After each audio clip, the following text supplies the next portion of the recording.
शिवसेना सुनावणीची तारीख आली की शिंदे दिल्लीत जातात असा घणाघात संजय राऊत यांनी केलेला आहे। शिंदेंच्या दिल्ली दौऱ्यावरून आता राऊतांनी टीका केली आहे। शिंदे अमित शहांना भेटून रडगाणं गातात। चोरलेला पक्ष असल्यानं शिंदेंना इतिहास माहित नाही असं संजय राऊत यांनी म्हटलंय। जेव्हा जेव्हा सुप्रीम कोर्टामध्ये पक्ष आणि चिन्ह कोणाचा ह्यावर सुनावणीची तारीख जवळ येते तेव्हा ह्यांचे पाय लटपटतात आणि हे दिल्लीत जातात।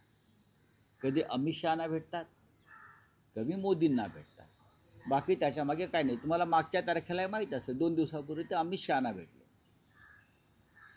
आणि आता ते मोदींना भेटले। जेव्हा जेव्हा पक्ष आणि चिन्ह या संदर्भातल्या सुनावणीची तारीख जवळ येते तसतसे यांचे दिल्लीतल्या भेटीगाठी वाढतात। उपमुख्यमंत्री एकनाथजी शिंदे दिल्लीला गेल्यामुळे संजय राऊत यांचा पोटशूळ उठला आहे। खरं तर एकनाथजी शिंदेंना पंतप्रधान नरेंद्र मोदीजी यांनी तातडीनं भेट दिली, त्यांच्याशी संवाद साधला। संजय राऊत तुमचे नेते उद्धवजी ठाकरे सोनिया गांधींना भेटण्यासाठी दिल्लीमध्ये गेले होते। 3 दिवस दिल्लीमध्ये मुक्कामी होते। 3 दिवस सोनिया गांधींच्या दारामध्ये ताटकळत बसावं लागलं। सोनिया गांधींनी तुम्हाला भेट दिली नव्हती, त्यामुळे दिल्लीच्या गप्पा तुम्ही करू नका। सोनिया गांधींसोबत मुजरा करण्याचं काम संजय राऊत तुम्ही करतायत, तुमच्या पक्षाचे नेते करतायत।